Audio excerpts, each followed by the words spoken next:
آپ نے درمیان میں ایک بات کی تھی سب و شتم کے حوالے سے، تو سب و شتم کے حوالے سے بھی تو ایک ڈبل سٹینڈرڈ، چونکہ آپ نے جب شروع کی گفتگو تو آپ مولا کائنات کے حوالے سے بیان کر رہے تھے کہ مولا کائنات پر سب و شتم کیا جاتا تھا. تو یہ سب و شتم کرنے والے آپ کے ہاں، یعنی چونکہ آپ ایک تو ہے نا ڈبل سٹینڈرڈ والے مولوی، ٹھیک ہے، ہم ان سے قطع نظر کہ یہ جو ایک متعصبانہ رویہ اپناتے ہیں اہل بیت کے حوالے سے بھی. آپ اپنے پوائنٹ آف ویو سے بتائیے کہ اہل سنت کو آپ نے معتدل ہو کر اہل سنت منہج کو پڑھا ہے اور آپ نے اس پہ ایک بہترین ابھی تجزیہ بھی بیان فرمایا کہ یہ مولا کائنات پہ سب و شتم سے مراد کیا کوئی سیاسی تنقید تھی، یا آپ اس سے یعنی کیا مراد لیتے ہیں کہ سب و شتم وہ گالم گلوچ تھا، اور اس میں کیا کوئی صحابہ بھی شامل تھے یا نہیں؟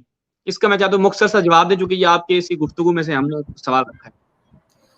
دیکھیں سید صاحب، جو امام علی علیہ السلام کی جو ذات ہے نا، وہ ان کو دیگر صحابہ کی طرح وہ سمجھنا نہیں چاہیے. اس کی امام علی علیہ السلام کی جو ذات ہے ان کو ہمارے ہاں بہت اس طرح لیا جاتا ہے کہ بیان کرتے ہیں بس صحابہ تو اس میں شامل کر لیتے ہیں.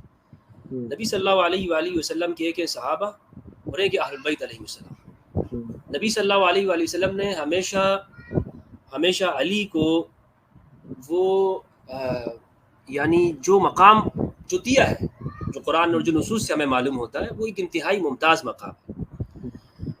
مستدرک کی کئی روایات ہیں کہ جس میں ہمیں معلوم ہوتا ہے کہ کچھ ایسے لوگ تھے کہ جو نبی صلی اللہ علیہ وآلہ وسلم کے دور میں بھی علی کی تنقیص کرتے تھے. اچھا. اور بریدہ اسلمی کی بھی روایت ہے جب وہ یمن سے آئے، اور خالد ابن ولید کی بھی. تو وہ کہتے ہیں کہ جب میں نبی صلی اللہ علیہ وآلہ وسلم کے سامنے علی کی شکایت کی جس میں سے توہین اور تنقیص معلوم ہو رہی تھی، تو نبی صلی اللہ علیہ وآلہ وسلم کا چہرہ وہ سرخ ہو گیا اور آپ نے فرمایا تم علی سے کیا چاہتے ہو؟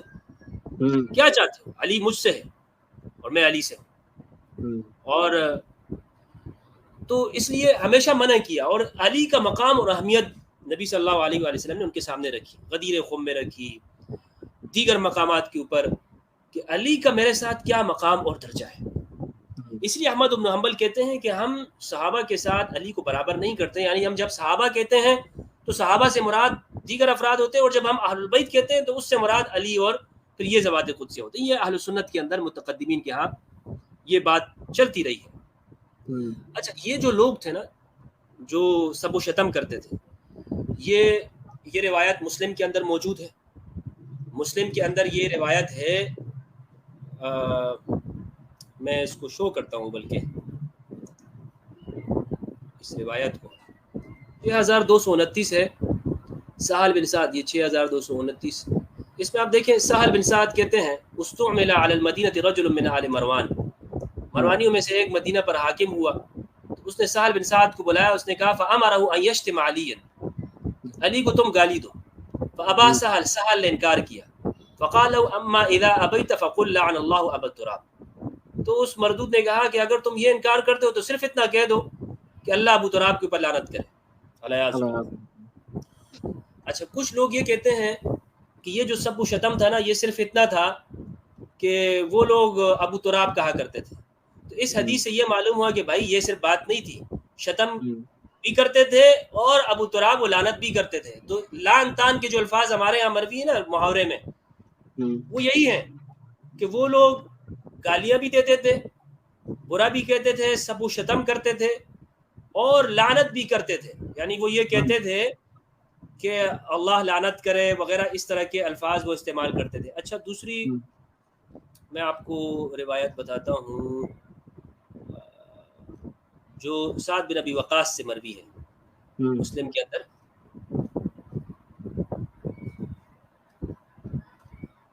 آپ کے اہل سنت کے مفتی صاحب کہتے ہیں سیاسی تنقید ہے، یہاں سے مراد سیاسی تنقید ہوتی تھی. مفتی صاحب کون سے مفتی صاحب کہتے ہیں؟ مفتی راشد. اچھا، میں نہیں جانتا ان کو. اچھا، یہ دیکھیے 6220 ہے برادر عزیز. اب یہ سیاسی تنقید اگر وہ مراد لیں تو میں اب وہ کس طرح مراد نہیں لی جا سکتی، اس پہ بھی ہم آتے ہیں. 6220 ہے، مسلم کی روایت ہے. عامر بن سعد بن ابی وقاص سے روایت ہے، وہ کہتے ہیں کہ ان کو ان کے والد نے بیان کیا.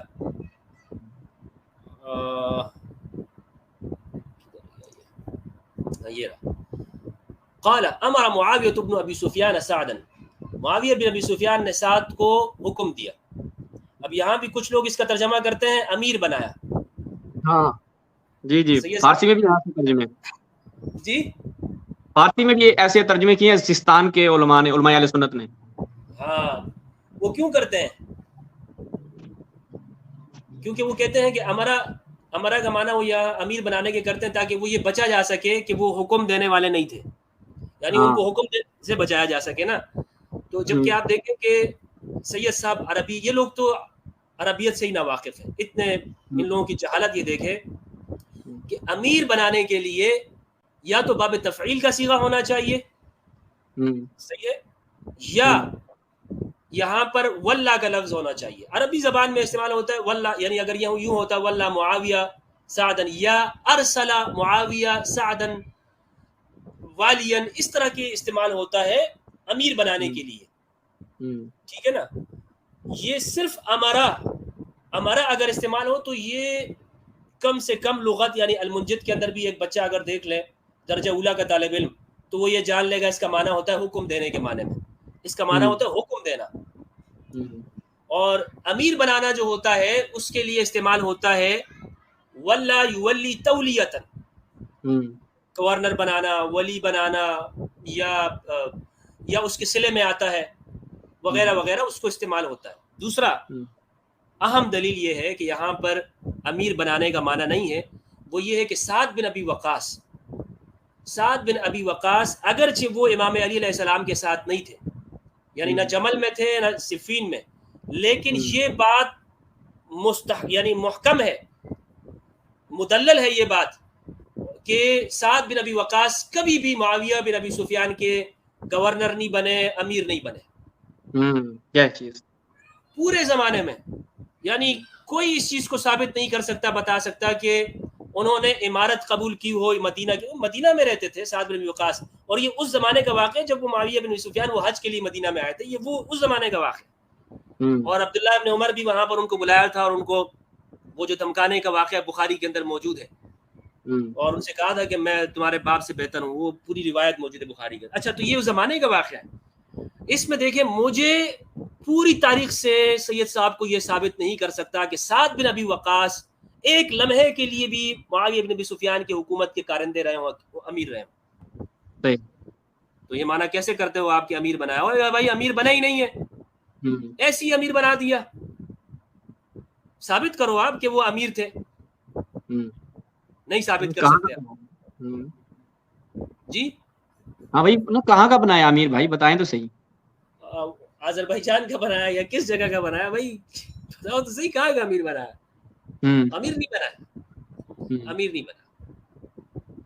فقال، انہوں نے پوچھا ما منع کا ان تسب ابا تراب، کیا بات ہے کہ تم ابو تراب کو سب نہیں کرتے، گالیاں نہیں دیتے؟ فقال، اچھا ابن ماجہ میں غالباً لم ینل کا الفاظ ہے، نالا معاویہ، نالا کے الفاظ. ہاں، نالا جو ہوتا ہے نا کسی کی عزت کے اوپر حملہ آور ہونے کے لیے استعمال ہوتا ہے، اور عربی میں اس کا کوئی اور معنی نہیں ہوتا، کوئی اور معنی نہیں ہوتا.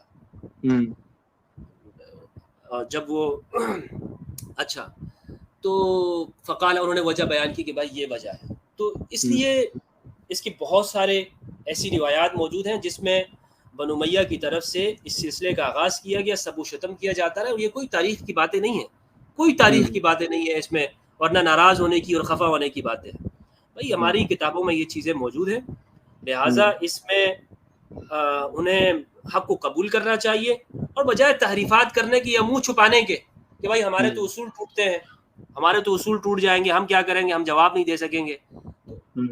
یہ آپ کے اصول کوئی قرآن کے اصول تو ہے نہیں. قبول کر لینا چاہیے کہ لوگوں نے غلطیاں کی ہیں اس طرح سے. جی سب و شتم کرتے تھے سید صاحب.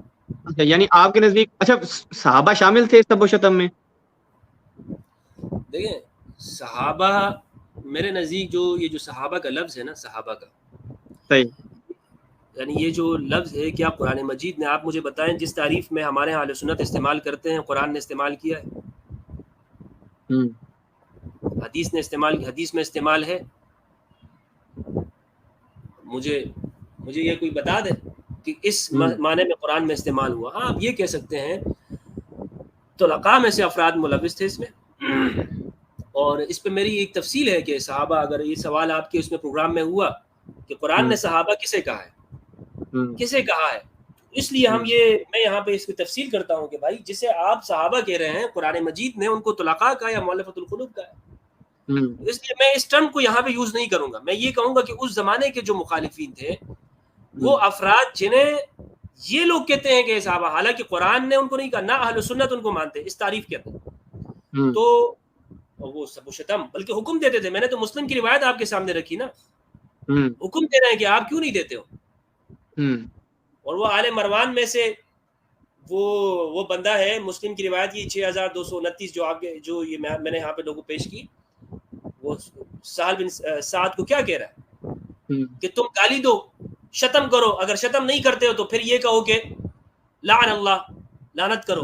مجھے بتا یہ آل مروان میں سے جو بندہ تھا, یہ آل مروان میں سے کس کا گورنر تھا, کس کا گورنر؟ یا بھائی کسی ایک ریاست کی جو گورنر ہوتا ہے وہ بغیر امیر کے یا بغیر بادشاہ کے کوئی حکم جاری کر سکتا ہے؟ اتنا بڑا حکم. تو اس لیے کہ سب کچھ وہاں سے دمشق سے اس کے امور جاری ہوئے تھے کہ آپ نے زیادہ سے زیادہ مراسیم اربعہ کے نام سے ایک استاد حسن فرحان المالکی نے اس پر اس کی کچھ چیزیں ذکر کی ہے, مراسیم اربعہ معاویہ. ان کے 4 فرمان تھے جو انہوں نے جاری کیے تھے اپنے زمانے میں. کبھی تفصیل ہوئی تو انشاءاللہ اس پہ گفتگو کریں گے. ایک تو یہ تھا کہ تم علی کے مقابلے میں دیگر صحابہ کی فضیلتیں زیادہ بیان کرو, خاص طور پر حضرت عثمان کی فضائل بیان کرو, اور اس کے لیے ہر مسجد کے اندر اعلان کیا گیا اور افغانستان تک کی ممالک کے اندر لوگوں کو بھیجا گیا اور تیار کیا گیا. دوسرا یہ تھا کہ جو بھی اگر علی کے بارے میں فضیلت بیان کرتا ہو اس کو پکڑو اس کو اور بند کرو, جیلوں میں ڈالو اس کو, اس سے برات کرواؤ. تو یہ اس طرح کی جو ہے اس زمانے کے اندر یہ کوششیں کی.